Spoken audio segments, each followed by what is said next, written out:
What's up, guys? We are here for another installment. This time it's going to be guard retention. All right. We're here again with Fanatics and Miss Sunny. So it should be a fun day. It's going to be a long one. I don't know how long it's going to be, but it's going to be long. All right. And one of the reasons is because there's just so many things your partner can do when they're guard passing. If we were to sit here and I was just to give you the reaction for every possible hand position and leg position and head position that your partner was going to try to use when passing, we'd be here for hundreds or thousands of hours, and it would be so long that no one would watch it, first of all. And second of all, it would just be way too much to retain, okay? For example, there's slightly different options where she's going to use one set of recoveries from here versus here, versus here, versus here, versus here. Like if I just split these up into different moves, we'd be here forever, because every position you're in, there's slightly different hand positions that you can use. You can be here, you can be here, you can be here. You can all different kinds of things from here, okay? So if we were just to sit here and I was to show you guys different counters and reattacks into your partner's legs or the upper body for every different hand or leg position your partner used, we'd be here way too long, okay? So what we're gonna do is we're gonna have an overlying theme that we're going to use when our partner's trying to pass us, okay? Instead of just going in and showing you every reaction, I'm going to give you goals from each certain position, and we're going to break these goals down into two different distinct categories: loose passing and tight passing. And then we're going to look at what are our goals when our partner's loose passing us, and what are our goals when our partner's tight passing us, okay? When you work like this, you can go beyond what I'm teaching you, and you can start to incorporate some of your own ideas into the retention, okay? So when John teaches us retention, again, he doesn't show every different position. He always breaks it down to, okay, we want to make contact with our partner when our partner's loose passing, all right? So as she goes to come forward into us, we can't just be in a situation where our partner gets past our hip line, gets past our shoulder line, and goes into passes, okay? So we use common goals where as she goes to come in, I'm always looking to keep my partner in front of me. Okay, now you can do this in a million different ways. As she goes to outflank me, I can grab my partner like so. As she goes to outflank me, I can grab my partner like so. But I'm always interested in the same goals, putting my partner back in front of me, entangling legs, making points of contacts, and then going into some kind of counter offense. Okay? My partner's tight passing me, for example, on half guard. Half guard, half guard. And she's looking to control my head and my shoulders. All right, we're always looking to get to a situation where a partner doesn't control my head and shoulders, and I can look to go into counter offense. Okay, I'm always looking to win the battle for inside position. So there's many ways I can clear my head from here, but as long as I have the common goal, the goal in mind of clear my head for my partner's cross face, now we can look to recover and go into our counter attacks. Okay, so what we're going to do as the bottom player is I'm going to give you specific goals when your partner's loose passing and specific goals when your partner's tight passing. Now, how you achieve those goals is up to you. There's many ways to do this. All right, so we're going to overlay everything with a common theme and certain goals from certain positions, and then we're going to go into specific situations on how we can achieve these goals and some of the most common variations of the passes that your partner will use, and we'll look at it from there. Okay. We have to make sure that we can always find ways to go from a defensive cycle into an offensive cycle. Okay, I'm going to be stressing this a lot as we continue. What you can't have is a situation where your partner is just constantly trying to pass your guard side to side, where your partner's just constantly pouring on the attacks and you're just defending the whole time. This is a losing battle, losing strategy. Okay, so instead of just retaining guard, what I don't want is to just be fighting off Toriandos, and then I go back this way, she goes the other way, and I go back this way, and she goes back the other way, and I'm just retaining the whole time. You need to get into the mindset of the second your partner fires off an attack, I'm not just retaining, I'm countering. So as she goes to fire off and she goes into a Toriando, I come in here, I strip her grip, and then I scoop a leg. And now from here, we can go in and start elevating and getting into our partner's legs, getting hands to the floor, and going into our own attacks, okay? What you can't have is a situation where your partner has 3 or 4 attacks, She's flanking. I'm here. I'm recovering. And then the whole time, she's just walking side to side, not using any energy. And I'm constantly bringing my knees to my chest. It's exhausting down here. All right, so I'm going to be stressing this a lot. As your partner goes into a certain attack, I cannot stay in the defensive cycle. I have to strip grips and then immediately look to go into some kind of offensive cycle. If she's down passing in a half guard, for example, same thing. I can't just be in a situation where she gets her knee free. I go to bridge, and now I recover. I get back to a half guard, and she goes back upright again. She starts passing again, and then I just feel like I'm losing this battle from here. I have to find a way to go from a defensive cycle into an offensive cycle, where I only retain my guard, but I also go right into follow-up attacks, where now I can start threatening her, and now she's thinking about defense instead of offense and passing me. Okay, so we're going to talk a lot more about that. But the main theme of this instructional is going to be goal setting. Okay, so you have a specific set of goals from a wide variety of positions, and to always maintain a situation where you can go from purely defensive to offensive cycles. You can't just stay in a defensive cycle the whole time when your partner throws your legs by, or your partner is continually passing from different positions, outflanking you, getting past your hip line, past your shoulder line, controlling your head and shoulders. You want to be in a situation where you can constantly go from the first initial attack when you're in a defensive cycle to an offensive cycle where you can go right into your counterattacks and then get the ball rolling in your favor. So now we understand that this instructional is going to be based upon a couple of overarching themes and a lot of goal setting from given positions. We're going to break this instructional down into 4 distinct groups. Okay, retaining guard, seated versus loose passing, retaining guard supine versus loose passing, retaining guard seated versus tight passing, and retaining guard from the top half guard when we're flattened out. Okay, so what this will look like is we're seated versus a loose passer up on her feet. Okay, how can we keep a partner in front of us from here, and how can we maintain a seated guard the entire time while she's trying to pass us? Now, a lot of this we saw in the seated versus or in the seated guard instructional, but nonetheless, it's very important to go over in case some of you haven't seen the seated guard instructional, but you did buy the retention instructional. Okay, so my partner goes to outflank me, for example. Okay, what can I do to not get my back taken or get my guard passed from here? How can I recover? How can I stay seated? And how can I, in turn, go into attacks? All right. The second situation will be supine versus a loose passer. Someone's standing up above us. She's passing from here. All right. This will encompass Toreando passes, where she goes to flank like so. She gets to the hip and the shoulder line. She goes back in front of me. This time she stacks me. She puts my feet to the floor, and she goes to pass from here. How can I retain my guard from here and go into counterattacks? If she puts a leg inside, she goes inside foot. She goes cross hamstring and starts playing from here. Okay, we're in reverse De La Riva. A lot of our attacks that we looked at from here are supine versus, or we're from the supine guard instructional. Well, we can still go into some of those today. And she will steps in with the inside foot, and she goes straight hamstring, and she starts leg pommeling. And she goes on top pommel.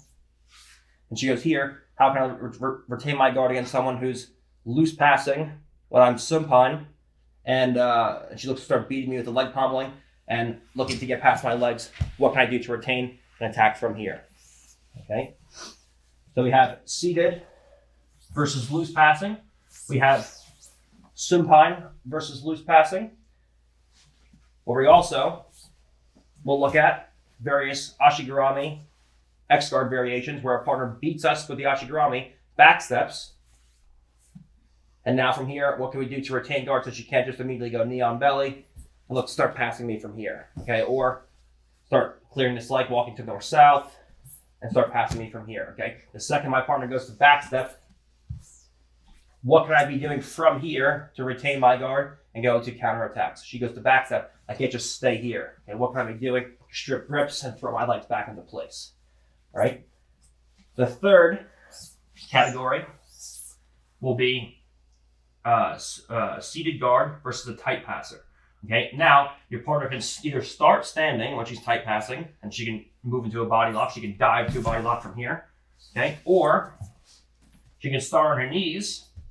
So you're seated, and you're playing with someone who's not standing, and you're grounded. And now from here she can go and she can lock her hands in, and she can start tight passing, and she can start body locking and flattening you out from here. All right, so we've seated versus tight passing.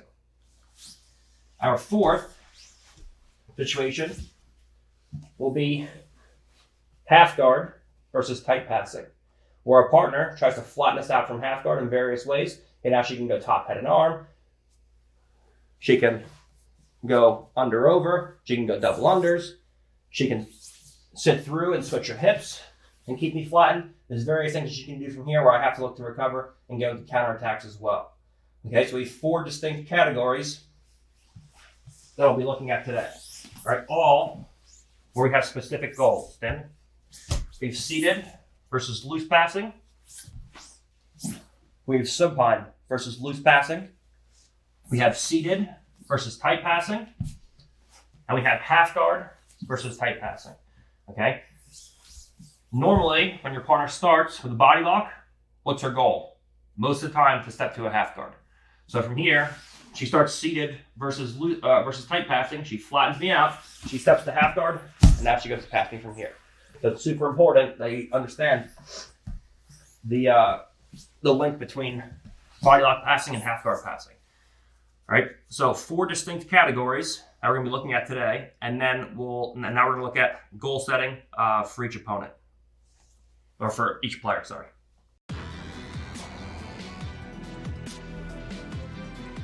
All right, let's look at the goals of the top player, the guard passer. All right, so she's going to be standing over me.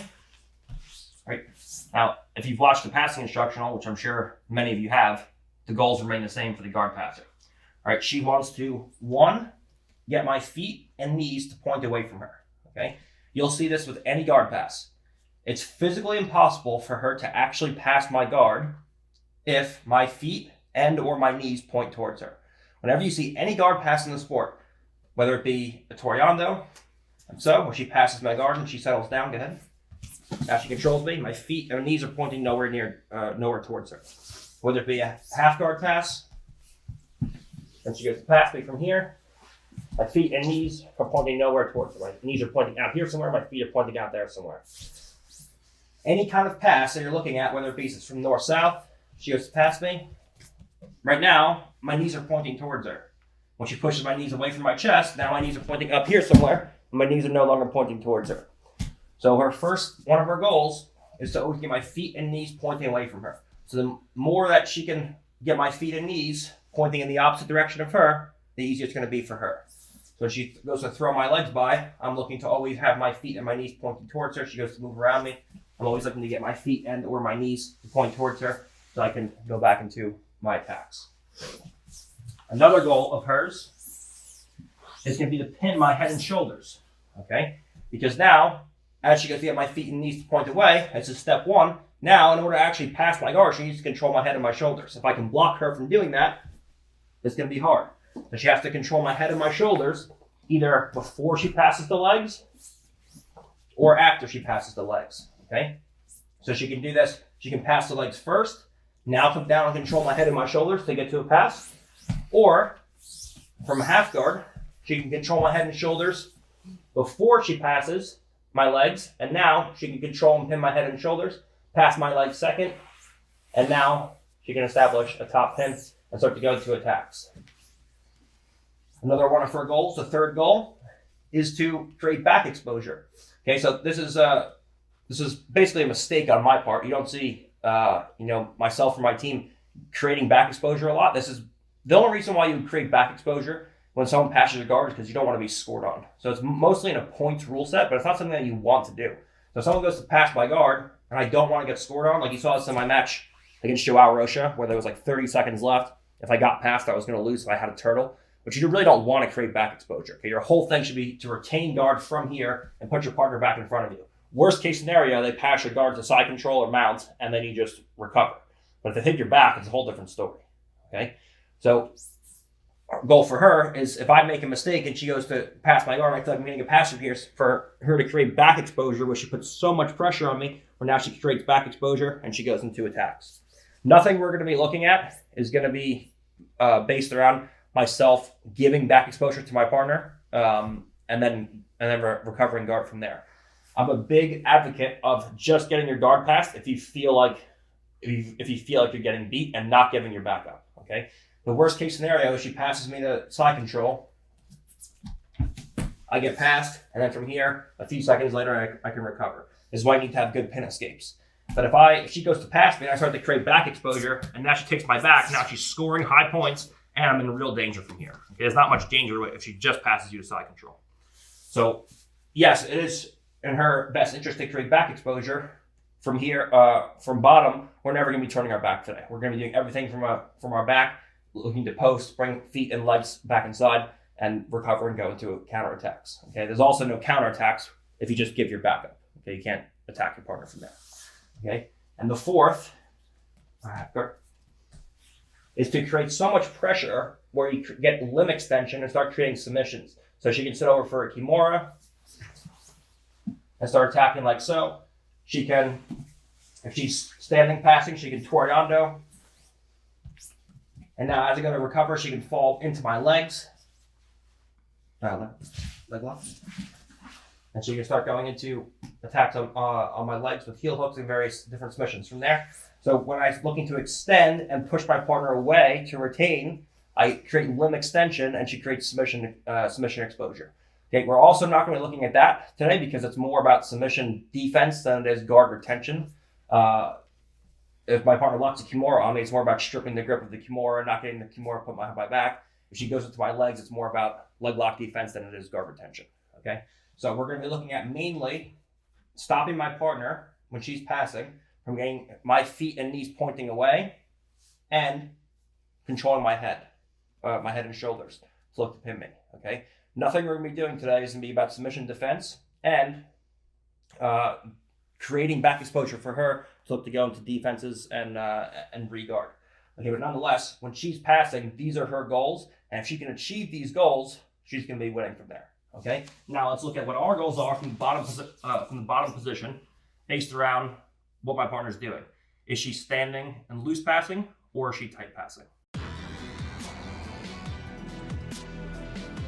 All right, so now we're going to look at goals for when our partner is loose passing. All right.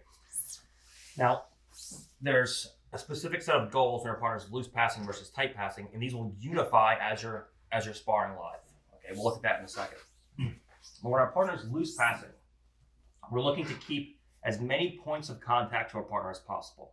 Okay, the max being 4. Right, two feet, 2 hands. I can keep contact with my partner. Okay. Now, this is also true when your partner's tight passing. Okay, if your partner's down on her knees and she's looking to body lock you, I always want to look to have contact with my partner when I have my hands on her. But I'm stressing this more than I would if my partner is on her knees because she's standing, and it's a situation where it's standing versus grounded. Okay, where she's standing over me and I'm on the ground, so she's much more mobile than I am. So it's much more important to keep contact with your partner to limit movement when you're seated and she's standing, or you're supine and she's standing. Okay, if she's on her knees, she has far less ability to move quickly from side to side. Okay, she's on her knees. If she's standing up and above me, now she can quickly run from side to side, and I can't follow her as fast because I'm seated. Okay, so when you're in a situation where your partner's standing over you, where she's standing and you're grounded, it's very, very important, more important than when she's on her knees, to keep control of your partner in some way and look to form points of contact to your partner to limit movement, so that you can't just explode side to side, stay in an offensive cycle, and then tire you out and eventually get past your legs and in turn past your guard. Okay? If I don't have any points of contact from here and she goes to sprint to one side, now she immediately outflanks me. This is no good. If she's on her knees and I have no points of contact here, in order for her, if she wants to move to the side to outflank me, go ahead, I can easily follow her. Okay? But it's different when she's standing. When she's standing, I make sure that I always create some form of contact. Even if you can't get all 4 points of contact, I have some contact with my partner to limit movement. So with the second she goes to start throwing my legs by, I immediately recover and I make some kind of contact here. Make some kind of contact here. And now from here, we can put our partner back in front of us and we can look to go into our follow-up attacks, whatever they may be. Okay? So we keep some kind of contact with our partner. Our second goal when we're playing with a loose passer is to never let my partner get past my hip line or my shoulder line for any amount of time. Okay? What's absolutely unacceptable is for my partner to play a game where she's basically camping past my hip or my shoulder line. So when she goes to outflank me from here, this is no good. I can never let her stay past my hip line. I have to always turn and face her so that now I can put her back in front of me. It's the same thing here. So I can never have is a situation where my partner walks past my hip line and I just let her stay here for long amounts of time. Or now she starts putting hands on me, she starts pushing my knees away from my chest. I can't just let my partner stay from here. I have to do everything I can to start moving and start putting my partner back in front of me, getting my feet to point towards her again, and forming some kind of contact where I can go into counterattack from here. Same thing with the shoulder line. I can't let my partner pass my shoulder line and just fight from this position for 30 seconds at a time. When she goes to start passing me, I can't just stay here. Okay? This is no good. I have to always put my partner back in front of me and create some kind of contact with her. Or now from here, we can start going into all of our follow-up attacks on our partner. Okay? So we're always looking to keep our partner in front of us with some points of contact where we can limit movement and create kazushi, some kind of off-balancing effect to go into our attacks. Okay, so we can not only retain guard, but go into counter offense. And we need to make sure that we never allow our partner to walk past our hip or our shoulder line for any extended amount of time. This is when our partner is loose passing. Okay? If the example remains the same, she's loose passing and she's down with a straight hamstring and she's looking to float over me like so, again, I'm always looking to keep points of contact with my partner like so that from here, I can look to pommel my legs inside and look to play games from here. I never let my partner top pommel, for example, and now I never let her knee slide across, get past my hip line, and now from here I can't just let her settle down and look to start passing me or pop up to her feet and start walking beyond my shoulder line. I always have to make sure that I can put her back in front of me and look to start going into recoveries and then counterattacks. Right? So my partner's loose passing. I always want to make sure that I keep as many points of contact as I can to limit movement. And I never let her consistently outflank me side to side and put me in a situation where I'm purely in a defensive cycle and she's just in an offensive cycle running side to side, past my hip lines, past my shoulder lines, and looking to keep me under constant pressure. So now, the most important thing when your partner's tight passing is to never let them control your head and your shoulders. Okay? Now, let's take a look back at the match that I had with Hamila Bahal at 2017 ADCC. All right? When I talk about passing someone's guard, what I think about a guard pass and what most people look at as a guard pass are two separate things. When I'm talking about passing someone's guard, I'm talking about being in a position where I get past their legs and I'm in a situation where I can expose limbs and eventually go into a submission. Okay? What's the point of passing someone's guard if you can't submit them? All right? The entire goal of our sport is to be able to submit your opponent. Okay? If you can't expose a limb once you pass your partner's guard, you can never submit them. Okay? When I passed Hamilo in 2017 ADCC, yes, I technically passed his guard, and if there was points, it would have scored. Okay? But I failed to control his head and shoulders, meaning that there was no chance I could submit him. So if you look at, I passed him with a body lock, and we got into a situation like so. Hamilo had his elbows inside so tight, and he's framing on my head, where yes, technically I'm past his legs, or perpendicular, I'm past his guard. If this was any kind of tournament, yes, I would have scored my passing points. I would have scored 3. But I couldn't attack him from here. All right, there's no limb exposure, there's no control of the head and shoulders. So the second I was going to unlock my hands and move towards his head, okay, I didn't have the technology, I didn't have the knowledge to pommel inside from here, but if I just went to reach for his head, for example, he would just bring everything inside and regard right away, okay? So technically, yes, it was a guard pass, but I couldn't create any submission danger because I didn't have control of his head. Okay, if I passed him with a top-headed arm, for example, where I had the upper body inside position, where now I had real control of him. Now I can start going in and looking to start controlling limbs and start going in for submissions. Okay, so as the bottom person, your entire goal when someone is tight passing is to never allow them to control your head and your shoulders. Okay, if you can do that, you're going to be safe. And even if they do pass your legs and pass your guard, you can easily recover and they can never threaten you with submissions. Okay, so if your partner's tight passing, she goes body lock, for example. All right, now, even if she passes your guard and you have hands inside, go ahead. Yes, she's passed your legs. But the second she goes to start submitting me and doing any real work from here, and she unlocks her hands, I can always bring everything inside. And the only danger you start running into is when your partner passes your guard and she gets control of your head and shoulders. Okay? Where now from here, as she goes to start, as she's tight passing, now she has control of my head and shoulders. Now, not only is my guard passed, but she has real control over me, and she can start to go in and work for submissions. Okay? This is no good. So when your partner's tight passing, your goals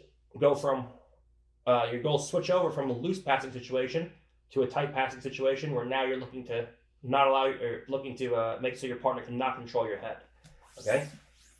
These will unify into one coherent series when you're sparring live. So for example, when your partner's standing over you and she goes to start loose passing, she throws your legs by, she goes into a Toreando. Okay? Right now, my goals are that of loose passing. I'm looking to put my partner back in front of me and make contact with her. But if she drops down to her knees, now from here I have a completely different set of goals. My entire goal from here is to not allow my partner to control my head. Okay, as she goes to start passing me and controlling my head, yes, she gets past my legs. But when she goes to pass my guard, I can always bring my legs back inside and bring my feet and my knees to point towards my partner. Okay, the commonality, loose passing versus tight passing, is that you're always trying to get your knees and your feet to point towards your partner. If your knees and your feet point towards your partner, she's never going to pass your guard. Okay, so you look at a loose passing situation where she starts, or maybe she's leg pommeling. She goes into a loose passing situation, she pommels on top, and now as she goes to bring my knee through, now she moves into a tight passing situation.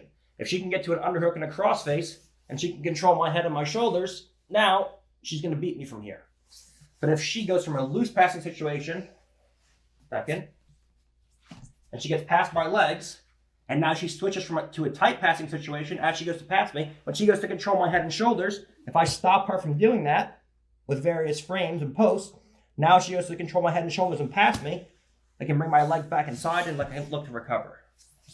If she goes to start loose passing me, for example, I bring my legs back inside and she drops into a half guard quickly and goes to start passing me from here, I have to make sure that my partner can't control my head and my shoulders. So now she goes to start passing me. I always look to free my head and my shoulders and go into recoveries and counterattacks. Okay, so these will unify in live sparring. And you have to be able to make a distinction between what your goals are when your partner is loose passing and what your goals are when your partner is tight passing.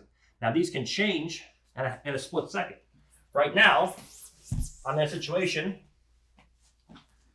where I'm loose passing. So she wants to make sure I get back in front of her and form some kind of contact. Whereas now, I go in, I'm loose passing. Now I drop into a situation where I'm tight passing. Now, she's not looking to create contact and put me back in front of her just yet. Her initial goal switches from the loose passing goals to now addressing the tight passing goals. Where now, if I can control her head and shoulders, she's going to be beat from here. But if she can stop me from controlling her head and shoulders, she's always going to be able to bring those knees back in, recover, and now sit forward and move into a situation where she can recover and go into her counterattacks. Okay? If you cannot control your partner's head and shoulders, yes, you can pass their guard, but you can't do anything with it. Okay? When I'm talking about a guard pass, I'm talking about a situation where you're past your partner's legs and you have some kind of upper body inside position where you can actually expose a limb, do work, and get to a submission. Okay? If you can't do that, there's no reason you're even passing. Okay. So looking at our goals, we have a set of loose passing goals where you're always making sure that you have points of contact with your partner, where you're limiting movement and creating kazushi. Never letting them step past the hip or the shoulder line, and if they do, making sure that you can put your partner back in front of you. Okay? When they're tight passing, you have to make sure that they never control your head and shoulders. Okay? And you're always looking to bring your feet and your knees into a situation where they point towards your partner so that they can't pass your guard. Okay? And as always, these are always going to change rapidly with someone who's moving quickly side to side or forwards and backwards. Okay? 1 minute they're loose passing, next minute they're tight passing. 1 minute they're tight passing, next minute they pop up and they're loose passing. Okay? You can also, we looked at going from loose passing to tight passing. There's no reason why I can't go from tight passing, where I'm trying to control the head and the shoulders, to loose passing, where I pop up and now I'm loose passing from here. I'm looking to step past my partner's hip line. Now she's looking to put me back in front of her. Okay? So these are dynamic situations, and they're going to be changing all the time. All right? The onus is on you as the bottom player to recognize what your partner's doing, loose passing versus tight passing, and recognizing what goals you're trying to achieve to go into your offensive cycle. Now, as solid as guard passing is, there's one chink in the armor of passing, and that is, in order to pass your partner's guard, you at some point need to control their head and their shoulders. Okay? There's a huge difference between getting past your partner's legs and getting past your partner's, and actually passing your partner's guard. Okay? This is where I'm going back and talking about the reference to the Hamelo match. Yes, I got past his legs. Technically, I passed his guard, but I didn't really pass his guard because I didn't control the head and the shoulders. Okay? If I'm here, yes, technically I passed his guard, but I'm not really past his guard, because the second I go to do anything to work towards a submission or try to mount him or do anything from here, you just bring everything inside because there's no actual control of the head and shoulders. So if you look at any guard pass, I need to control my partner's head and shoulders to actually get past their guard. Okay, and she knows this. So she just has one common goal in mind of, okay, if my partner gets past my legs, never letting them control the head and the shoulders, it's going to be hard for me to pass. Okay, if she's in half guard, for example, I can never control her head and shoulders. It's going to be hard for me to pass. If I knee slide, I get through here, but I can't control her head and shoulders. How am I supposed to pass? I can't. Okay, so if you have a person on bottom who's very good at retaining guard, whether they're thinking about it or not, in their mind they know I cannot let the top player control my head and shoulders. Okay, otherwise I can get my guard passed. I can pass the legs all I want. You see this thousands of times in every competition, in every training session. Your partner or the top player gets past the legs, but then they don't actually get past the guard. They get past the legs, they try to drop down and get past the guard, and then they can't control the head, the legs come back in, and the bottom player recovers. Okay, you see it all the time. So this is the one disadvantage of being a top player, is I have to control my partner's head and shoulders, and the bottom player knows this. Okay? There is one exception to this rule. All right? That exception is north-south passing. Okay? If the top player can move into a situation where they're past the hip line and past the shoulder line, and they're passing to north-south. North-south is the one position, this is why you see most high-level guard passes coming from north-south. Okay? If you want to pass a high-level guard player, you pass them to north-south. Why? Because you don't have to control the head and shoulders. This is the one exception to the rule where if I pass to north-south, all I have to do is beat my partner's elbows and knees. There's no control of the head and shoulders from here. So now, when she goes to recover, yes, I don't have control of the head and shoulders, but I do have control of my partner's hips. And I'm past her guard. And even if she has elbows inside, I can still start to do real work from here, where I can come forwards, look to expose my partner's limbs, and go into attacks. Okay? So, knowing this from bottom position, you have to make sure, that's why I stressed so much before when your partner's loose passing, you can never allow your partner to camp past your hip line, or especially past your shoulder line. Okay? If she's on top and she's passing, I know if she's in front of me or even side on and she's perpendicular, as long as she doesn't control my head, she'll never pass my guard. Okay? She can do all she wants. She can get close. She can drop down to side control, and she can get here. When she actually goes to do anything to work for a submission or move around, I can always bring my leg back inside, but she doesn't have control of my head. But if she moves north-south, and she beats my elbows and she beats my knees, now she doesn't need control of my head. She's going to pass me to north-south, and even though she's not controlling my head, I'm going to get beat from here. Okay? So this is why it's so important to make sure that you keep your partner in front of you and you never let them get beyond the shoulder line and stay there for any amount of time. Okay? Your goal, your main issue when your partner's in front of you or side on is controlling the head. She's in half guard. When she goes to control the head, I don't let her. When she goes to pass my guard, she can't. Can always bring everything back inside. If she outflanks me, she goes to drop down and control the head. As long as I don't allow my partner to control my head, I'm never going to get my guard passed. But the second she moves past the shoulder line, the game changes now. Okay?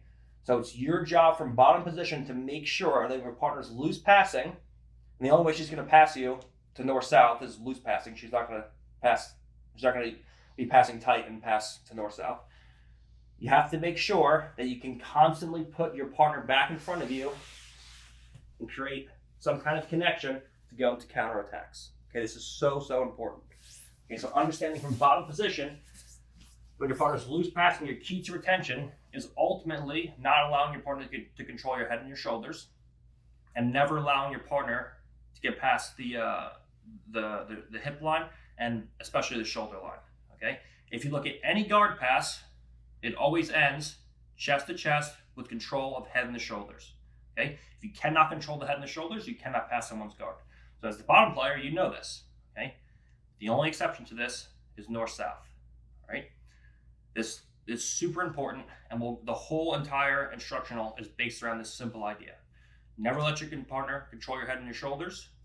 Always keep them in front of you, or worst case scenario, perpendicular. Never allow them to be past the shoulder line where they don't have to control your head but can still pass your guard. This is super, super important. All right, so just as we spoke about in the passing series, we're going to speak about it here as well. Guard passing and guard retention. It's a simple battle for inside position. Okay? And there's no other way around it. If I can win the battle for inside position, my partner's never going to pass my guard. And if the top player can win the battle for inside position, they're going to get past the guard. Okay? So let's take a look at this. If I'm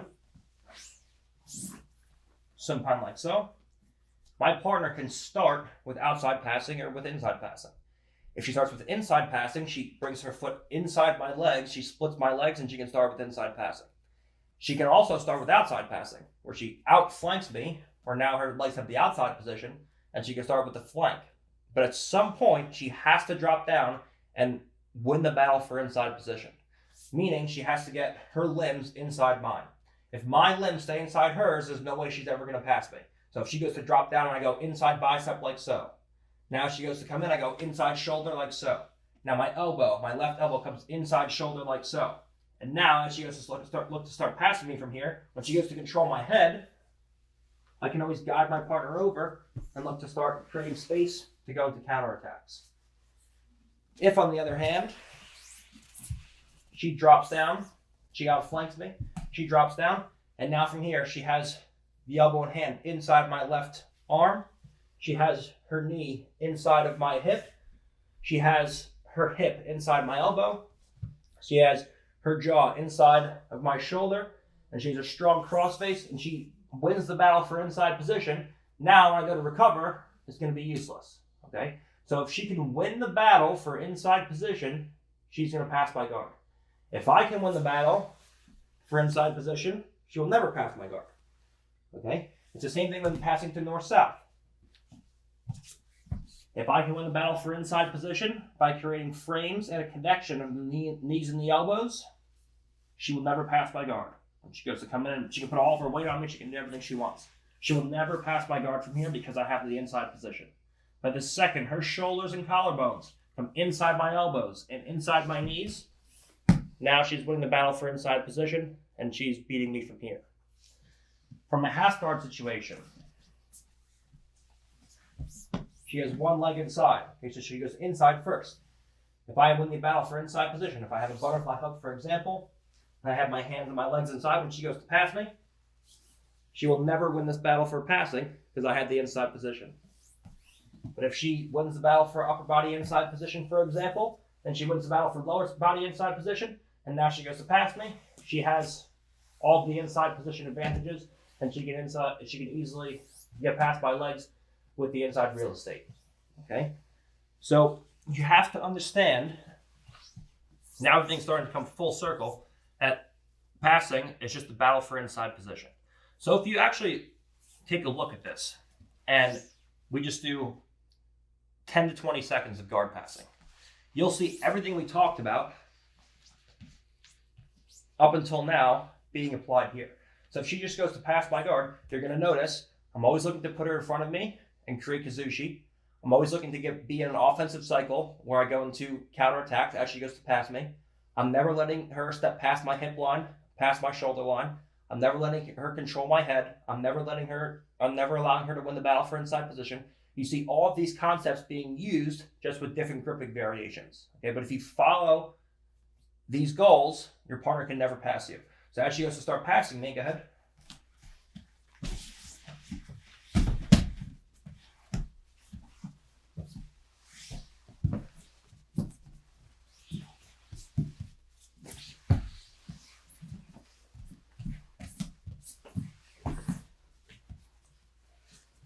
You see, every time she goes to outflank me, I'm always putting her back in front of me. I'm never letting her control my head. I'm always making contact. I'm always making sticky grips. I'm always looking to go into off balances. And you see, everything we looked at is mapped out right here in front of you. You just need to be able to understand them and understand the changes in what your goals are as they approach you. Okay, everything's happening very quickly. So the biggest problem for you as a viewer is going to be recognizing what situation you're in and what goals you're chasing. Okay, but the second you can understand that, everything becomes much easier, and then it's just a matter of applying different grips here versus there in certain given situations. All right, but if you think about it, we can actually do a half guard one as well. If you think about it, all the concepts remain the same. Okay, you see from half guard, my whole thing with retention and counterattack is to fight my way back to the inside position. Right now, she's stolen the upper body inside position. So as she goes to pass, she needs to win the battle for lower body inside position, and then she needs to pass me. What I need to do is I need to win the battle for lower body and upper body inside position so I can get into a situation where I can go into counterattacks. So as she goes to pass me,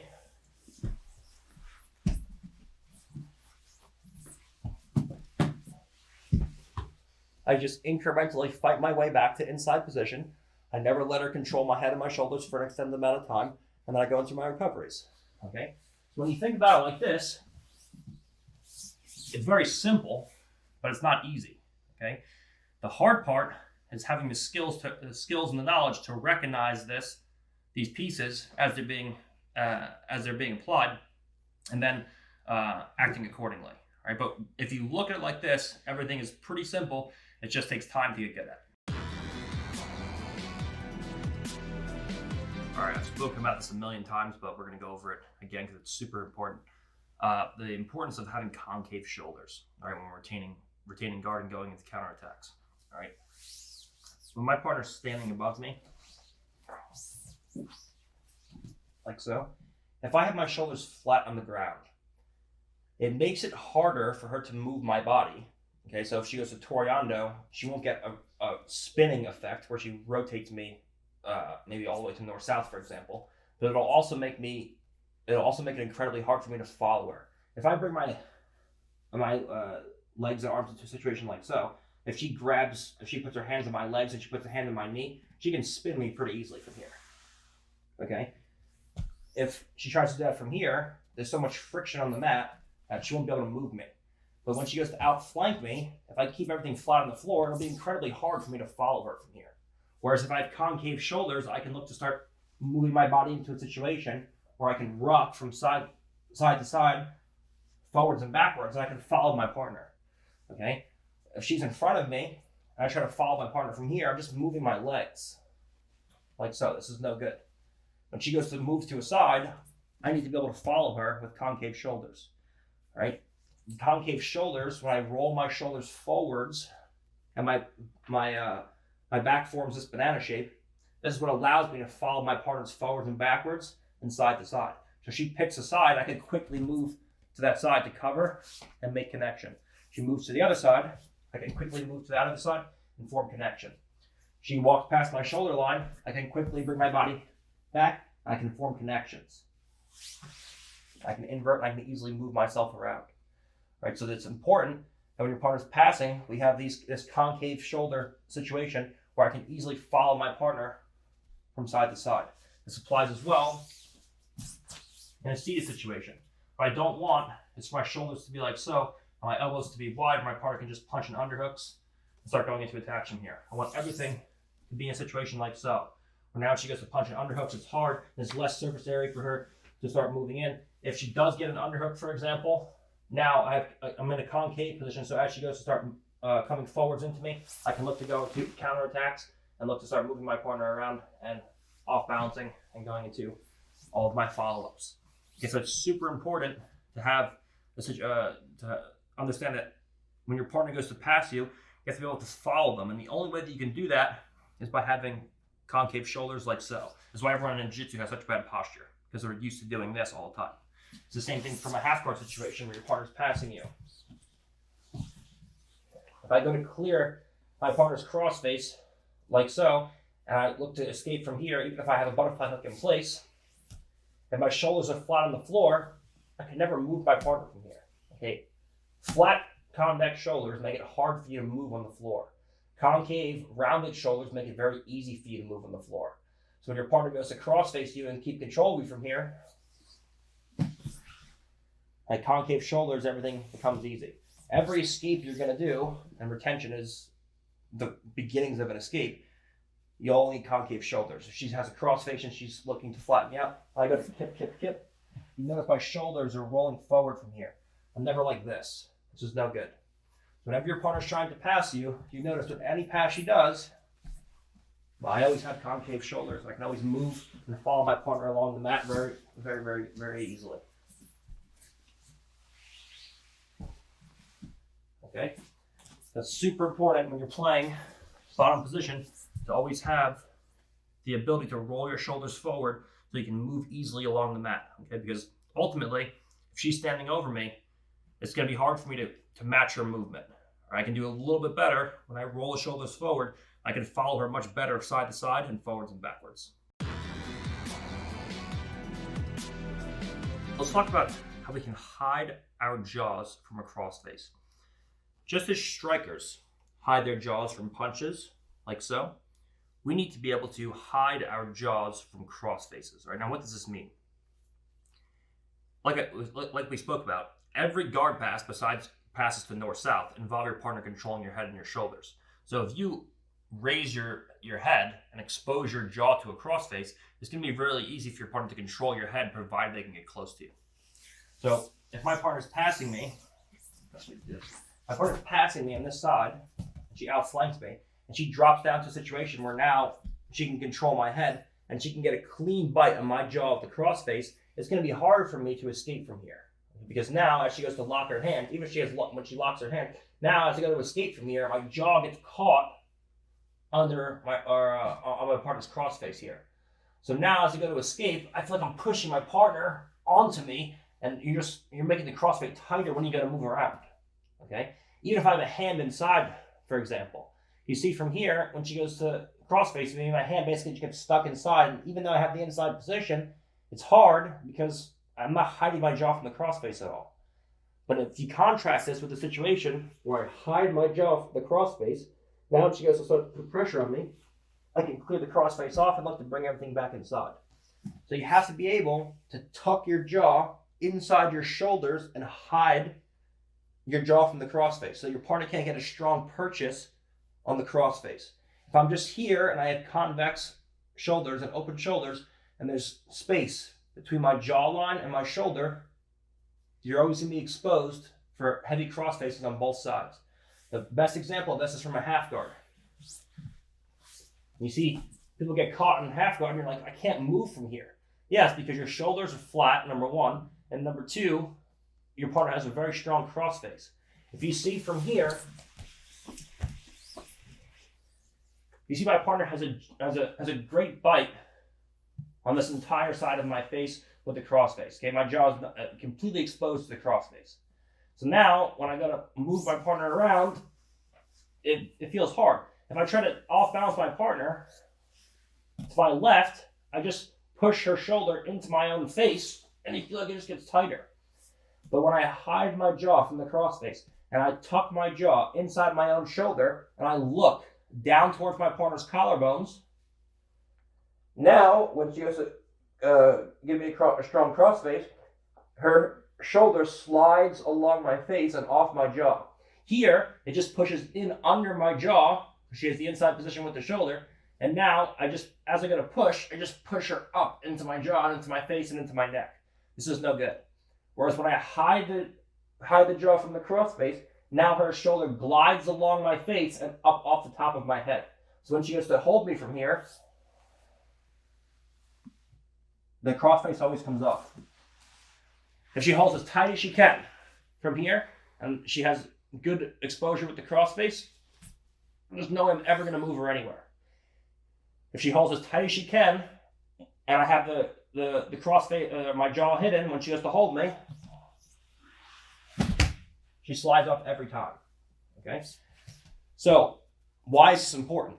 Because your partner's entire goal is to control your head and your shoulders.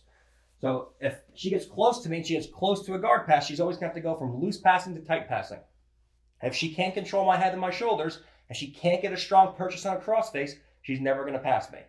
All right, so as she goes to start passing me, I'm always hiding my jaw from that crossface. And you see, there's a big difference from here. My hands are in the same position, and she puts a strong crossface where her bicep makes contact underneath my jaw now. There's a huge difference from this and this. Now when she goes to crossface me, I can always clear the crossface, and I can always bring everything back inside. Okay? So you have to have concave shoulders with an ability to hide your jaw from strong crossfaces. This is super important again.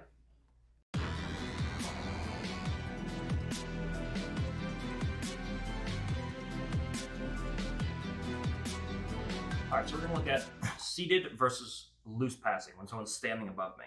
Now, a lot of this is going to look familiar because we went over this in depth in the seated guard instructional. But nonetheless, this is a very important aspect of guard retention. Okay, because ultimately, if you're seated, someone's in front of you, they can't control your head, and your feet are pointing right towards them. So if you can stay seated and you just want to retain guard, there's no way anyone could ever pass your guard without actually flattening you out first. So just strictly guard retention, not even talking about attacks. If you just don't want anyone to pass your guard, just stay seated. Now, it's, of course, hard to stay seated against a talented opponent. They're splitting the legs, they're outflanking you, they're pushing your shoulders, they're lifting your ankles. But if you just want to not get your guard passed, just stay seated, because it ensures that your feet will always point towards your partner, and it will ensure that your partner can never control your head and shoulders and pin them on the floor. Okay, so we're going to look at an overview now of what we're going to be looking at. Our partner's going to be standing up in front of us. Okay, and again, if your partner tries to control your head from here, you can always clear the grips. If she goes to punch in an underhook from here, she's so far away that I can always pommel hands back inside. And the whole time my feet are always pointing right towards my partner. So I just want to stay seated, and as she gets to start passing my guard from here, the first thing she has to do is either outflank me, which we'll look at that, split my legs, which we'll look at that, or put my back on the floor. So there's prerequisites that she has to think about before she can even think about passing. She has to do one of those things: split my legs, outflank me, or put my back on the floor. And if you can just stay seated, there's no way anyone can actually pass your guard. Okay. So now, a general overview of what we're going to be looking at is, number one, how to keep legs inside. Okay. Ultimately, what we want when we're working in a seated guard is to have my feet inside of her legs, where we can start going into various off balances, various attacks into my partner's legs, and things like that. Okay, so how can I keep two of my legs inside of my partner's? Again, always looking for constant contact, because it is her standing and I'm grounded. We're always looking to get some kind of contact with my partner and look to start going in and off balancing and getting into all of our attacks. So how can I keep two legs inside against a talented opponent so she can't even begin to start passing me? All right. Then we're going to look at when our partner steps a leg inside or attempts to step a leg inside, how can I pommel my feet back to the inside position? So as she's going to step, I can start blocking her and then looking to pommel inside. If she does step inside, how can I recover and bring my legs back to the inside position? Okay. If my partner starts to flank me, what can I look to start doing? So let's say we're seated here. Now my partner goes to start flanking me. How can I look to recover and look to go into a situation where I always can make contact with my partner? I'm seated, she can't control my head and my shoulders, and I can keep my feet pointing towards her. We can start to go into attacks. Okay, so we're going to look at how can we initially keep our feet inside, looking at different stances and how we can make contact with our partner. How can we recover the inside position when she steps inside? Okay, because every movement that she makes where she splits my legs or outflanks me, she's getting closer and closer to a guard pass. Okay, so if I can keep her in front of me with contact and my feet inside, she can never pass me from here. Just go try to pass me. She'll never pass me if I have this position here. She has to pommel a foot inside. She has to outflank me. She has to put my shoulders on the floor. She has to do something before she can start to pass me. So strictly talking about retention, staying seated is one of the best options. So we're going to look at keeping feet inside, recovering the inside position, and what we do when our partner starts flanking us and putting us on our back like so. How can we recover to a seated position? Right, because ultimately, if she goes to flank me here, and I fall down to not create back exposure, now she's past my hip line. This is no good. Okay, so strictly talking about retention and going into counterattacks, what can we do from a seated position to stop our partner just blowing past our legs or putting us on our back and starting to work for passes from there? All right, so when you're in a situation where you're seated versus a standing opponent, but there's always an important question that we should be asking ourselves. All right, we're going to do questions like this for each subdivision of each subsection of our instructional today. All right, every time we move to a different section, we're going to have an important question that we're going to be thinking about while we're in this certain given position. All right, the question you should be asking yourself when you have someone standing in front of you when you're seated, when you're talking about not only retention, but retention and attacking, because they're one and the same. Okay? You can't just retain guard. You have to not get your guard pass, but also attack your partner. So the question you should be asking yourself is, how can I keep my partner directly in front of me and ultimately get my 2 feet inside of her legs before she splits my legs, outflanks me, or puts my back on the floor? Okay, because ultimately those are her goals. She wants to split my legs, outflank me, or put my back on the floor. If she splits my legs, she can put my back on the floor, or she can enter into my legs or submissions. If she outflanks me, she can create back exposure, or I have to forcibly put my back on the floor to not get my back taken. Or if she just lifts my ankles and puts my back on the floor, then she can start passing. So as far as retention purposes, my questions are, how can I create constant kazushi from here, keeping my partner in front of me, creating contact with my partner, and ultimately get my 2 feet inside of my partner's legs? Because everything you do from a seated guard is going to be Ashigarami X guard based. Okay, you saw, obviously everyone from our team do it. You saw Marcel do it. His whole goal is always to get 2 feet inside of his partner's legs. Okay, so that's the main thing that we should be asking ourselves when we're seated versus standing and our partner's loose passing us. Okay, now if she moves to a tight passing situation, it changes. Okay, now if she drops down and goes into a body lock, now my whole thing is how can I off balance and keep my partner from controlling my head, forcing me into a half guard, things like that. And we'll talk about that later. But when you're talking about just seated versus standing, it's always, how can I keep this person in front of me with my feet pointing towards them?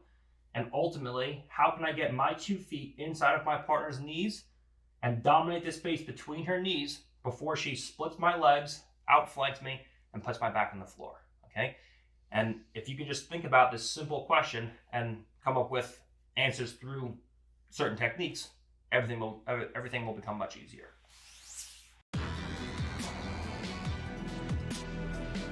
Again, this is going to look a little familiar because we went over it in seated guard, but as far as retention goes, it's very important that we look at what stances we play versus what stances our partner plays. Okay, what we can't have is a situation where I'm seated square, my partner has staggered legs, and then she just shoots past my guard, she outflanks me, the next thing you know, I'm getting my guard passed. Okay, this is a retention series, so we have to be able to stop that initially to create contact and get our feet inside. Okay, so let's look at stances. My partner can play with one of 3 stances, and she can play these interchangeably. She can go right lead forward, she can go left lead forward, or she can go square, like so. Okay, or obviously she can drop to her knees, but then we're tight passing. Right, when she's standing, she can play with one of these 3 stances. There's no reason, okay, and you see it all the time at the highest levels. I'm going to stress this again.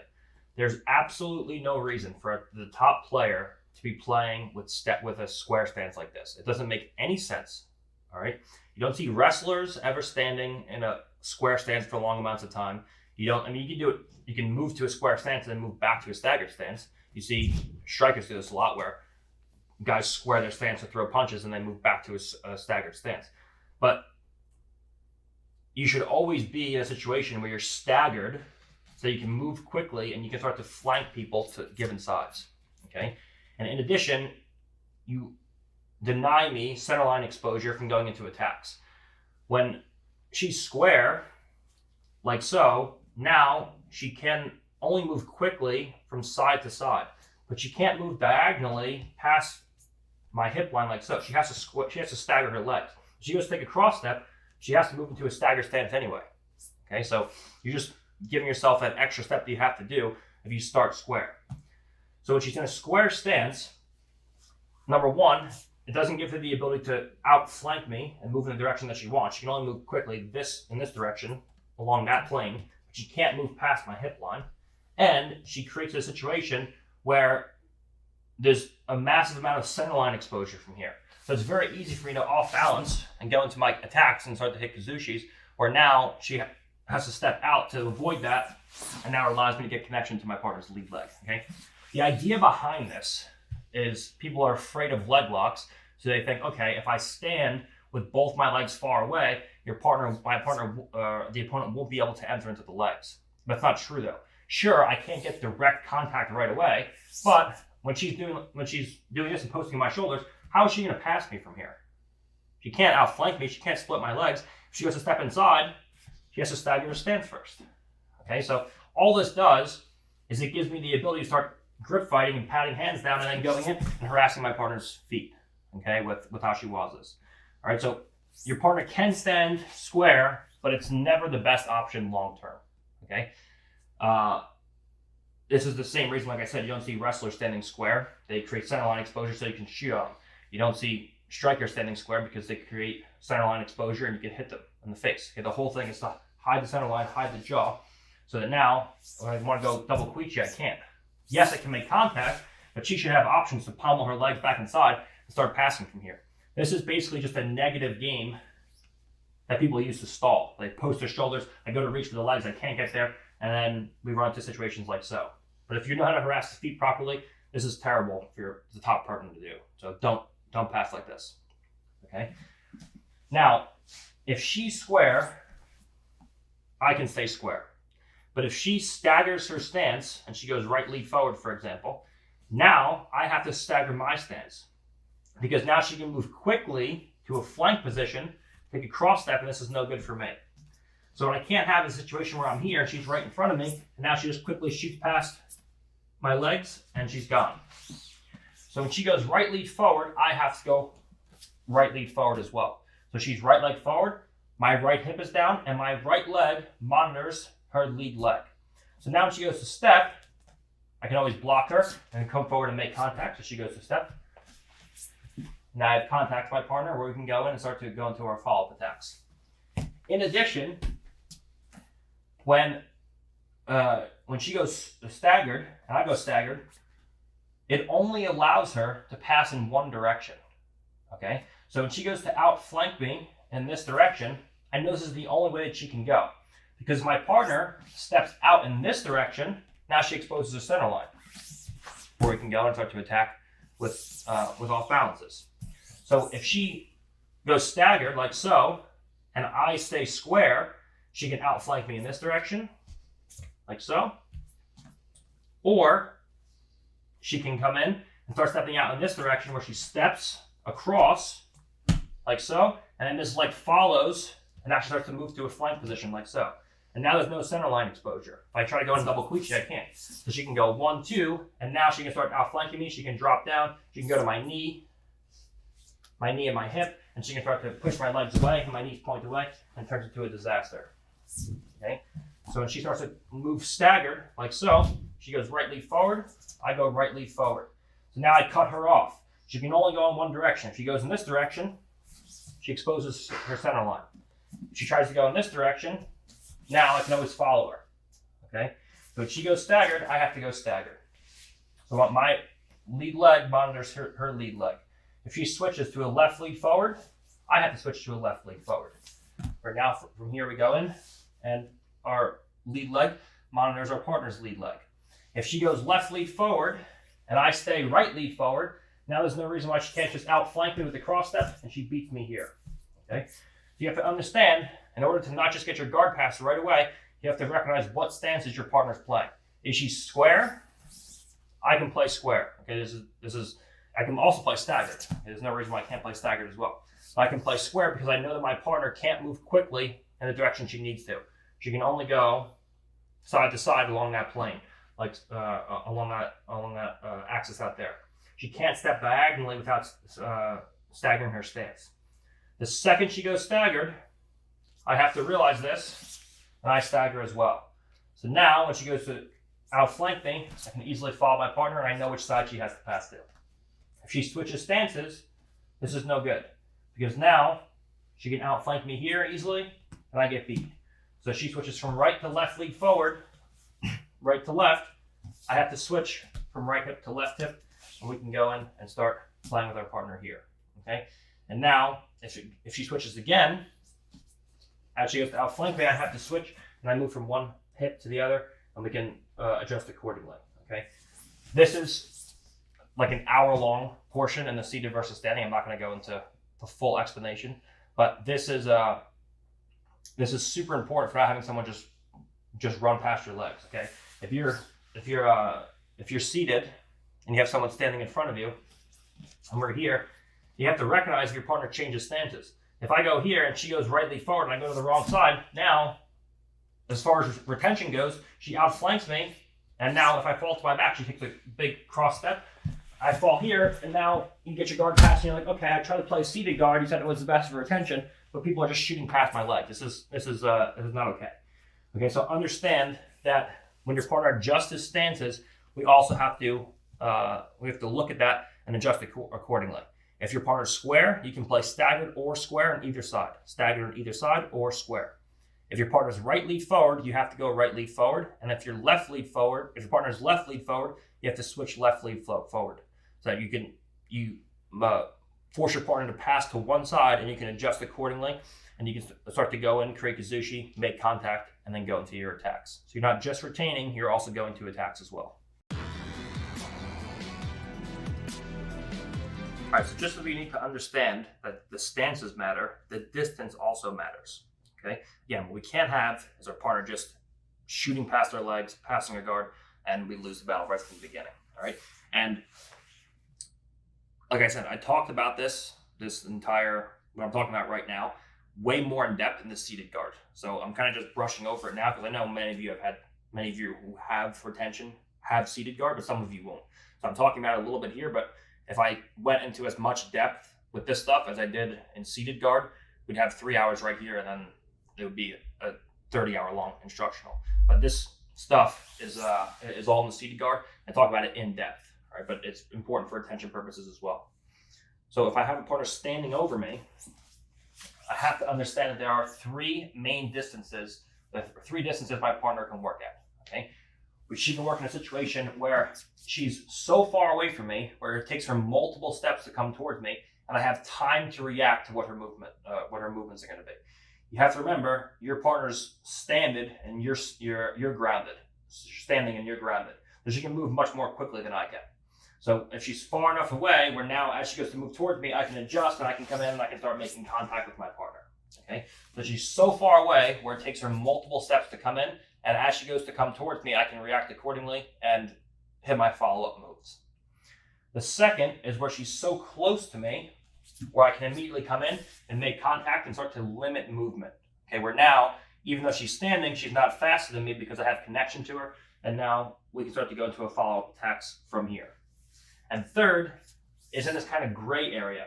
This is the situation where we don't want to be, where my partner's close enough to me to touch me, but she's far enough away where it's hard for me to really get grips on her. Okay, so we're in a situation where I can't really get to a strong connection. I can maybe grab the hands, maybe she's fighting, she pulls the hands away, maybe I gotta reach for the legs and they're just not there. Maybe I'm overextending and she jumps on a front headlock. This is no good. Okay, so she's in a kind of gray area where it's hard for me to make contact with her, but just at the drop of a dime, she can just push my shoulders and quickly outflank me and start to give me issues from here. Okay, this is no good.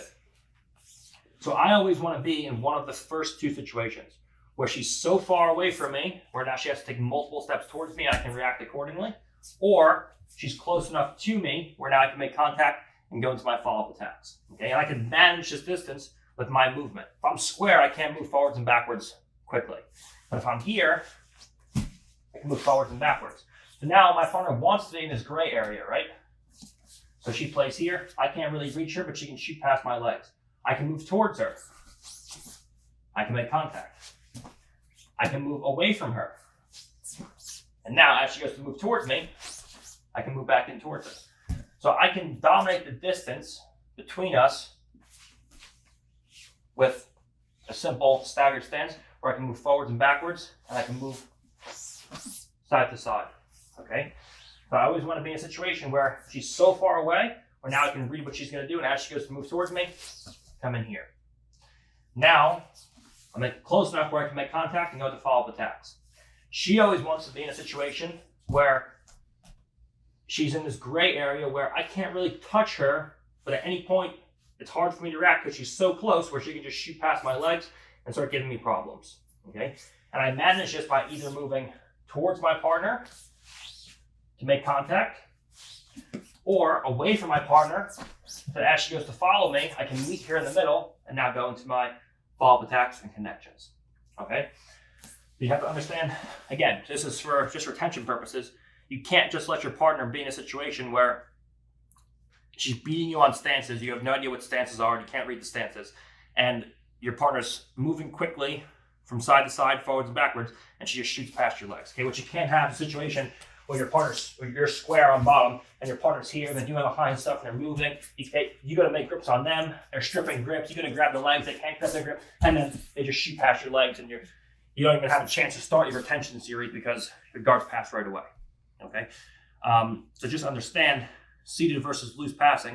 You have to understand what stances your partner's playing and what distance they're playing at. All right, and if you can start to read this and adjust accordingly, you can start to go into kazushis and then off balances, and eventually you're on attacks. All right, and again, I talked about this for hours on the seated instructional, but we're just breezing over it right now because it is important for retention purposes. All right, let's talk a little bit about the grip fighting battle. Okay, because again, the winner of this exchange, seated versus loose passing, is all going to stem from the initial grip fighting battle. Okay, if she's seated, like so, if I can dominate the grip fighting battle, starting at the head, the hands, and the ankles, I'm gonna win. I'm gonna achieve my goals, splitting the legs, outflanking her, or putting her on her back. Okay, if I start playing at the head and playing at the wrist, I start playing here, I start feinting with the lead leg, I can step inside and I can achieve that goal, splitting the legs. If I come in here and she's not hand fighting adequately and we come through, we grab the ankles, we can put her back on the floor and start our passing, and now we're in the driver's seat. If she's standing square and from here we're grip fighting and I'm winning all the grip fighting exchange, I can start pulling the head, I can start coming in here, I can go to the knees, I can start outflanking my partner. Okay? So you have to understand that everything starts from the grip fighting exchanges. So if she's standing over me, and we're here, I'm always looking to make some kind of contact with my partner. What she wants, everything's gonna be moving quickly from here. So as I go to reach for her hands, she pulls the hands away. As I go to reach for the legs, she reaches the legs away.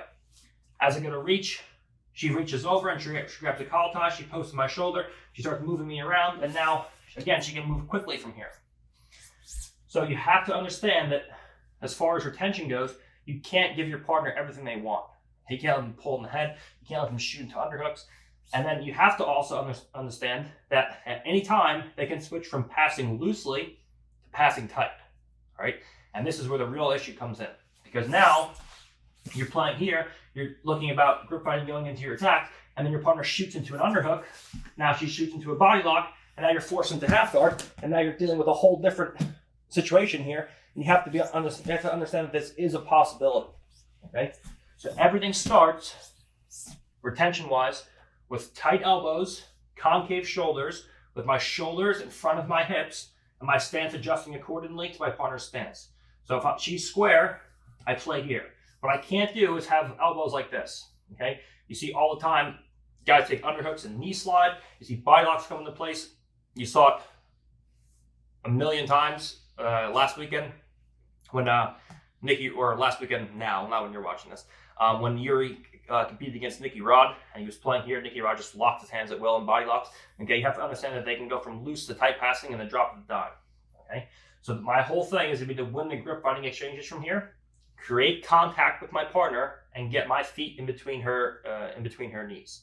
Okay, so as she goes to start grip fighting with me, what I can't have is a situation where she's pushing my shoulders behind my hips. Now she's splitting my legs and she's putting my back on the floor, and now she's starting to win this battle and get closer and closer to her guard passes.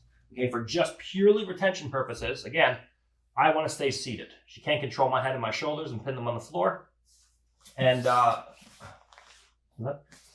she can't achieve the goal that she wants. Okay, she has to put my back on the floor before she starts passing me. Okay, she can't get my feet to point away from her, and she can't control my head, my head and shoulders. So whenever she goes to start grip fighting with me, I'm always clearing grips and re-gripping. I'm always here, I'm always clearing grip, and now I come in and I start making contact with my partner. Okay, again, there's another hour on grip fighting in the seated versus on the seated guard instructional, but we're just brushing over here for attention. Okay, we can't be in a situation where she just dominates all the grips. Go ahead. She just dominates all the grips, and now she starts outflanking me and she beats me from here. The whole time she gets to start passing me and I'm seated. Go ahead. And now I have contact, and we can go into all of our follow-ups from there. So you have to understand what stance your partner's playing, the distance they're playing at, and you have to understand that everything that you're going to be doing stems from the grip fighting battle. If you can win the grip fighting exchanges, you're never going to get your guard passed, and you can be able to go to follow-up attacks. Okay, you can be in the driver's seat. But if your partner dominates the grip fighting exchanges, they're going to dominate the match. All right, so again, there's going to be a million different things that your partner can do from here, but we're going to look at keeping the inside foot position, recovering the inside foot position when your partner splits the legs, and then what can we do when our partner outflanks us. So let's look at some of the options when our partner goes to step the legs inside. How can we maintain the inside foot position? Okay. The first thing is if my partner's square, like so, I always want to be in a situation where I have the least amount of space possible between my knees open and my heels and my butt open. Okay. So what I don't want is a situation where I'm just like this. There's a lot of space between my knees, and there's a lot of space between my heels and my butt. There's a huge gap here for my partner to step inside. So I always want to play in a situation where if I'm square, I play like so, okay? Where now there's a relatively small amount of space between my heel and my butt, and at any point when my partner goes to step inside, I can close the space between my two knees. Okay, so now when my partner goes to step inside, it's very difficult from here, okay? When I play staggered, I play with my lead leg monitoring my partner's lead foot, so at any point I can come into a situation where I bring my foot in like so, okay? What I can't have is just a situation where I'm like this, my partner goes to step inside with maybe some grip fighting and she moves inside, okay? So I can always keep my feet inside by playing like this, okay? So now as my partner goes to step inside, You see I move in like so. So we play in a relaxed position. Now as my partner goes to step in, we can play here. As my partner goes to step in, we can play here. And I'm always taking away this space between my heels and my butt, my knees coming together.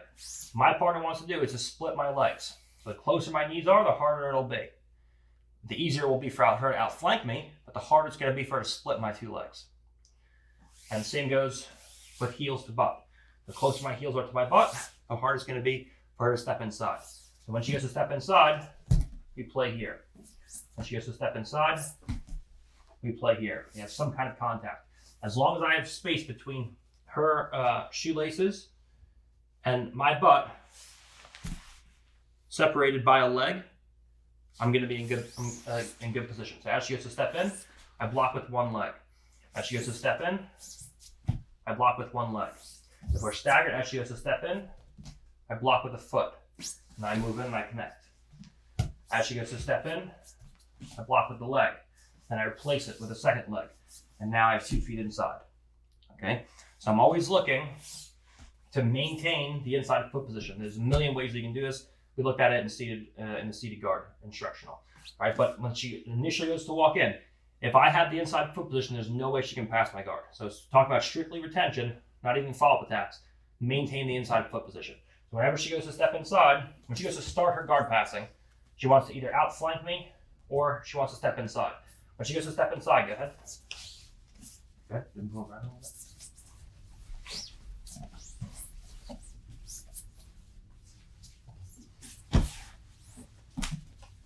And you see, I always bring my feet. I always keep my feet inside, and I have sticky hooks. Okay. If she can't step her foot inside, there's going to be little she can do with guard passing from here. Okay. So these are some ways that you can keep your feet inside, but working with a thought in mind of always taking away the space between your heels and your butt and your 2 knees together. When your partner goes to step in, it's always we move from here, go ahead, to here. Now we're in close like so. Now we can bring 2 feet inside. If we're square, when she goes to step in, we always go here. I never stay with splayed legs when she goes to step in. Because now if she pommels her foot over, she can step to a hamstring. Now she has legs inside. Even if she pommels over my legs, when she goes to step into the hamstring, it makes it hard. I can always pommel feet back to the inside. Okay? If my legs are splayed open and she beats this initial foot like so, she can come in and now there's space between.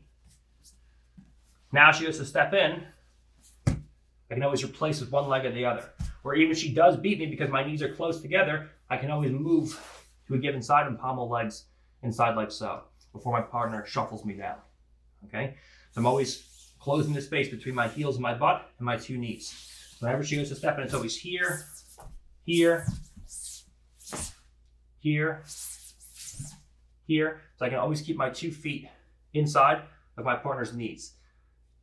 If you have 2 feet inside your partner's knees, you're going to be in the driver's seat because you have the inside position. She can't pass you, and you can start to go into follow-up attacks with any Ashigarami X-guard variations that you like. All right, let's talk about recovering the inside foot position when our partner steps to the inside. Okay, because again, when we're seated and she's standing, as far as just for tension purposes goes, if she steps a foot to the inside, she's closer to a pass. Okay, so our partner has a choice of stepping in 3 different positions.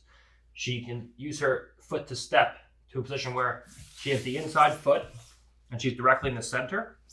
She can use her inside foot to step to a hamstring on either side with either a cross hamstring or straight hamstring. Okay, so talk about this. We spoke about this in the passing instructional. She can go directly in the center. She can go cross hamstring where she takes a cross step to my hamstring like so, or she can go straight across with a straight hamstring and she can step straight in. Okay, so again, many different options from here, but your goal is to recover the inside foot position, however you have to. All right. Some of the ways that we can do this, she steps inside. She goes right to the middle. Okay, this is something a naive person would do. because now there's no reason why I can't pommel one leg back inside. So you're here, you can make initial contact, then you can pommel a second leg in, extract, and then you have 2 feet to the inside. She goes to step in, I can pommel a foot inside, now I have feet to the inside. All right? So if she goes right to the middle, okay, there's no reason why I can't just pommel back shin to shin, okay, because there's so much space between her leg, her shoelaces, and my butt from here. Okay, there's all this space where now I can easily just pommel a leg to the inside and make contact and go into my follow-up attacks.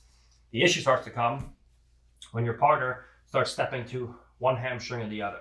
Okay, because now if she goes to step in to a straight hamstring, for example, now it's going to be hard for my leg to pommel in. If she goes here, it's going to be hard now for my legs to pommel in. All right, so a smart opponent's going to do this.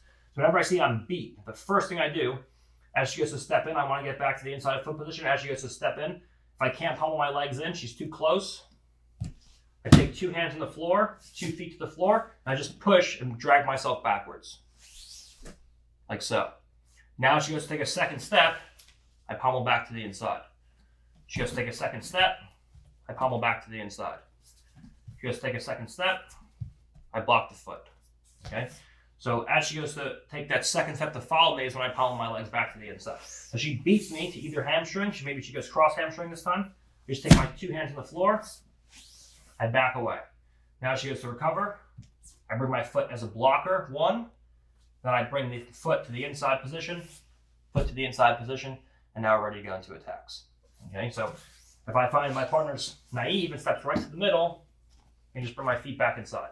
If she goes straight or cross hamstring, we quickly come in, we back away, and then bring the feet back to the inside position. If I find my partner goes to flatten me out, so let's say I can't back up, my partner actually puts my back on the floor, and she's getting closer and closer to a pass now, I want to retain my guard just by staying in a seated position. You saw Marcelo was huge with this. In my matches, I'm not afraid to go down to a supine position and play De La Riva, reverse De La Riva. I'm confident there, playing half guard, playing situations like that. But if you look at Marcelo, especially his match with Kron, like Kron is doing everything, like poking in his eyes, like he's doing everything he can to put Marcelo on his back, and Marcelo is just insistent. He just insists in staying in a seated position. Okay, so if you just want to retain guard, a seated position is one of the best places you can be. Okay, because your partner has to split the legs, outflank you, put you on your back before they can even start to pass. Those are the prerequisites. Okay, so let's say she does flatten me out now. She goes to step in. There's ways that I can start going into follow-up attacks to start moving back into a seated position. Okay, I can't just accept this if I want to move back to a seated position. So the second she goes to flatten me out, I hit some kind of initial off balance. As she goes to flatten me out, she goes to drive into me. Her weight's coming towards me. I hit some kind of initial Kazushi, and now from here I start going into the legs. Or now I can have an Ashigarami. I have 2 feet inside, which is what I wanted to enter into anyways when I was seated. I want to get 2 feet inside and go into some kind of supine guard with Ashigarami X guard, things like that. Or maybe I go to start entering into legs. She pulls away, and now I get up, I start playing a seated guard again. Okay? Or she goes to step in cross hamstring, and as she goes to flatten me out, I go to invert. Now I enter into some kind of attacks on my partner's legs, which is what we wanted anyway. Or I get some kind of initial off balance where she goes to step inside, she beats me, I go to invert, she goes to run away, and now I can recover, get back into a seated safe position, and start making contacts from a seated guard. Okay, so whenever you find your partner steps inside, you have the choice to either repommel back to the inside position, you have the choice to scoot back and away from your partner. If they hustle you down to your back, you have to create some kind of offensive movement, breaking their offensive cycle and going to your own offensive cycle, that you can either get to the position you wanted, where you can attack your partner's legs, or worst case scenario, they move away from you, then you can sit back up and start going into your follow-up attacks from seated guard. You can stay seated, they can't pass you, and you're in a good position to go into all of your follow-ups. Okay, so again, a lot of this in the seated instructional, but just some brief ways how to get the legs back inside, and just the goals you have in mind when you're just trying to retain guard and go into attacks, staying in a seated position, making sure you can keep your feet inside. All right, so now we're going to look at what we can do when an opponent flanks us. So they want to look to either split the legs or outflank us. All right, and when they split the legs, they can put us on their back. If they're grip fighting and they grab our ankles, they can put us on our back. That's why we need to be strong with the grip fighting here. We looked at many grip fighting sequences in other instructionals. And if they outflank us, they can create back exposure. If I stay here, there's a lot of back exposure. She can obviously walk completely behind me. Or it'll force me to fall down to a supine position where now she's flanking me. I'm supine, and there's a real danger of me getting passed from here. Okay, so let's look at some ways that we can avoid this and keep our partner in front of us in a seated guard and make contact with our partner to go into our follow-up attacks after we deal with the initial retention problem. So we're going to be in here. She's going to look to outflank us. Again, she has to be in a square stance or a staggered stance in order to do this. So as she goes to outflank us, just as strikers move into the space where their opponent just was, we're going to move into the same space that our opponent just was. So as she goes to outflank me, I just take my foot and I extend it like so. I always make sure that I keep one foot folded in, because it's very common for your partner to feint with the lead leg. She goes to step, and if I go here, now instead of stepping to the outside and flanking me, she steps inside my legs. So she goes to feint one, and then steps inside, and now I'm beat. Okay, in which case I have to back away and then recover. Okay, so I always keep one foot folded in, and I reach with the opposite foot. So now if she goes to outflank me, I just move into the space where she was just in. So as she goes to outflank, and now we face our partner, now we can come in and look to make contact. Okay, what I don't want is to go straight backwards. Your partner's going to move much faster than you.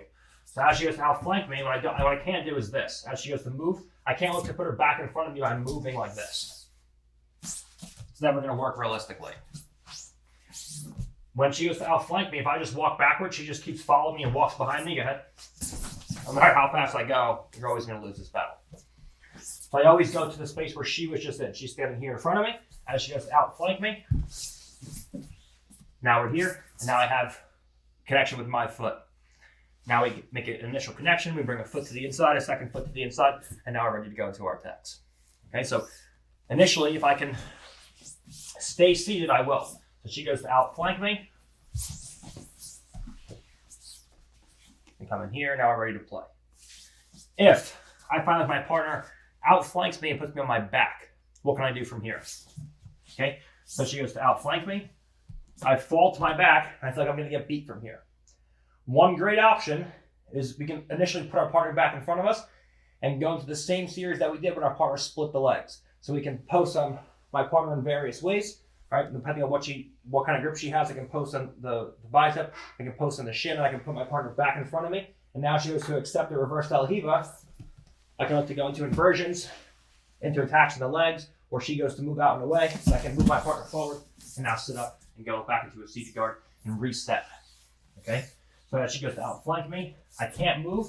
I fall down like so. I put my partner back in front of me, and I go right into a follow-up attack where I hit the initial off balance, the initial kazushi, and then from here, we can look to reset or go into attacks. All right? As she goes to outflank me, same thing. I can put my partner back in front of me, and I can use outside De La Riva situations, or I can put my partner's hands down to the floor, and now we can look to get back up with the initial kazushi. My partner can go to outflank me, like so, and I can just put my partner back in front and threaten to put my two legs inside, like so. Where now she goes to come on to me, she goes into an Ashigarami. So she has no choice but to post on my legs and back away. Now I can come right back into a seated position and recover seated versus standing and go into make my connections. Okay, so some ways to deal with your partner outflanking you. She goes to outflank me. Initially, I want to stay seated. I just want to retain guard. I want to stay seated. I want to stay here. Now she goes to sit me back down.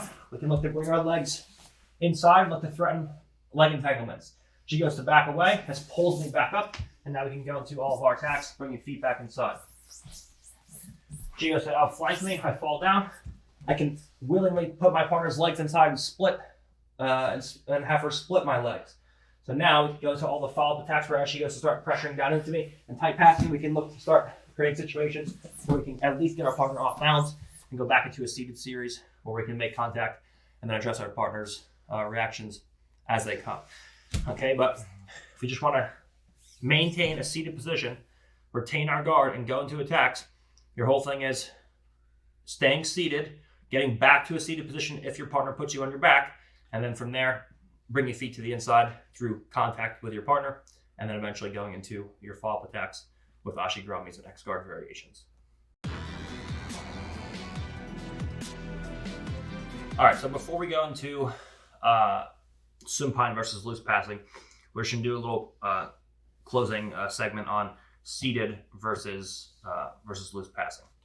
All right. Again, there are many ways for your opponent to start to attempt to pass, and there are many ways for you to retain guard and go into your counter attacks. You have to understand that retention can never be just retention. It always has to be one and the same with retaining your guard and going into counter attacks, so that you're never in a constant defensive cycle. Okay, you can't just be retaining. It's always retain guard, attack, constant Kazushi, constant attacks, so that you're in the driver's seat the whole time. You're dominating grip fighting exchanges, and you're working at what pace you want to work at, and you're forcing them to play your game. Okay, this is how you start to win matches over time. All right, when you're working in a seated versus standing, when you have a loose passer versus seated,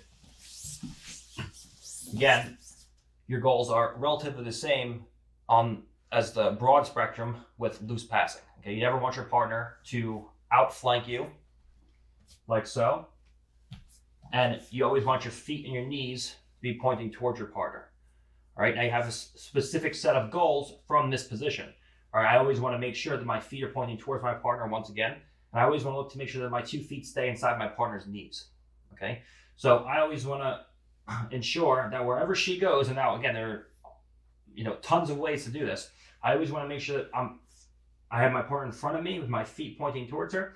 I'm winning the grip fighting exchange, and I'm looking to get my 2 feet inside of her 2 knees. Okay, if I can think about that, and I can say, okay, my ultimate final goal from seated versus standing is to get my 2 feet inside of my partner's knees, I can win from here. Okay, of course there are ways to sweep your partner where if you're seated and she's loose passing, I can go in with Tewaza techniques.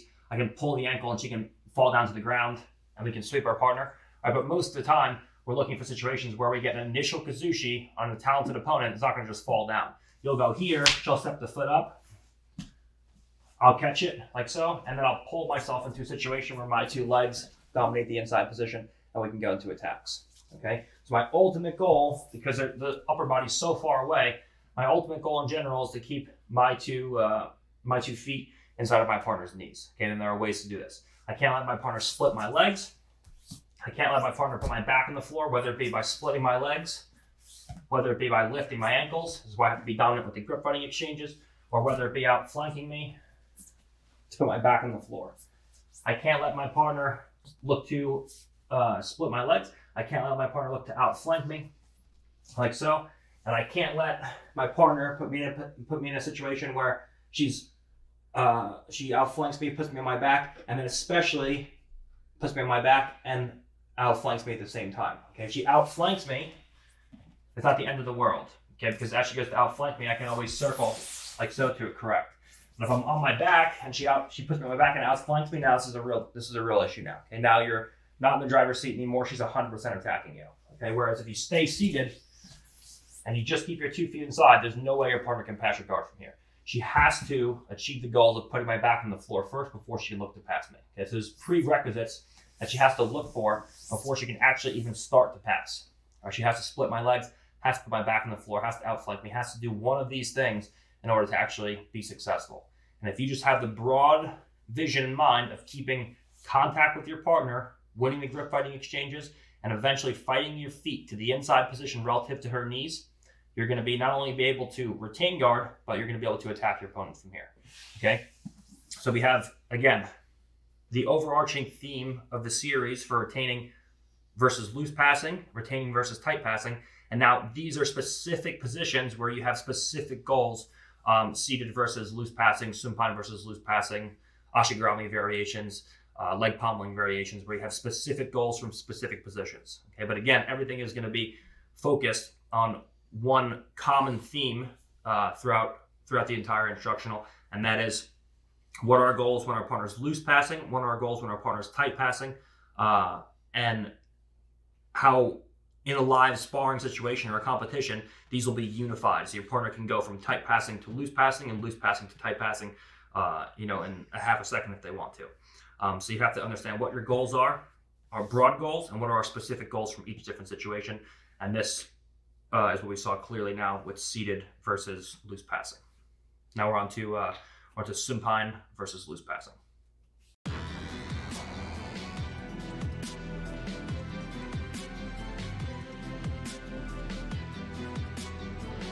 All right, so now we're going to dive into supine retention versus loose passing. Now, this has a lot more moving parts to it than seated versus loose passing, because you saw a lot of the seated stuff in the seated instructional. But the supine instructional was basically just us attacking from our preferred positions, not our partner almost passing our guard and us having to recover and go into reattacks. So this will be a lot different. It'll be a lot more new content. All right. How we're going to break this down is we're going to move from the most desirable to the least desirable positions. Okay, meaning I'm going to go into guard retention first from my most desirable attacking positions, and then retention into attacks from my least desirable positions. Okay, the most desirable would be things like an X guard, an Ashi X, an X guard, an Ashi X. Any kind of Arimi Ashigarami, like so. Any kind of Oshiro X guard, Oshiro reverse X, things like that. Okay, where I'm in the driver's seat and I have 2 feet inside of my partner's knees. Okay, I'm in the driver's seat. How can I retain guard from here when my partner, for example, beats my legs and steps past my shoulder line or hip line and goes to pass me from here? How can I recover and get my legs back into the equation? Okay. The least desirable would be in the position where my partner outflanks me and gets past my shoulder line. And now she starts to put hands on me and starts to pass from here. Okay, so we're going to break this down in my most desirable, how we can retain guard from the most desirable attacking positions to the least desirable positions. Okay, we're first going to start off when I have 2 legs inside my partner's legs, where I can dominate the space between her knees. Okay, this is the most desirable. Where now I'm completely in the driver's seat from here for the most part, and I can go to real attacks. She can peel my feet off and look to start passing me, but I can also recover from here. All right. Now we're also going to look at situations where my partner splits my legs. Okay, we're now kind of in a neutral position where we both have attacks. So if I have 2 legs inside, I'm in the driver's seat. If my partner puts a leg inside, either with a cross hamstring like so, or with a straight hamstring like so, and she's leg pommeling, for example, now we're going to look at how we can retain and go into attacks from here. All right. And now, from a situation where my partner completely outflanks me, now she's basically in the driver's seat. This is the least desirable position where she outflanks my legs, my feet and knees are pointing completely away from her, and now from here, she can walk past my hip or shoulder line and start to pass. Okay, so that's the general overview. We're going to break it down into 3 different situations. My 2 feet inside my partner's, retaining from a situation where we have an Ashigarami. Then retention from a situation where my partner splits my legs, either with a cross hamstring or a straight hamstring. And then finally, the least desirable positions where my partner looks to outflank me or walk past the shoulder line. My partner starts stacking me and putting my feet to the floor above my head, things like that. So we're going to start off first with Ashigarami X-guard variations, and there's a specific way we're going to do this so we can save time. And I'm not showing you 16,000 different moves from every given position that my partner could be placing her hands or her feet or her heads or her head. So we're going to go into that now.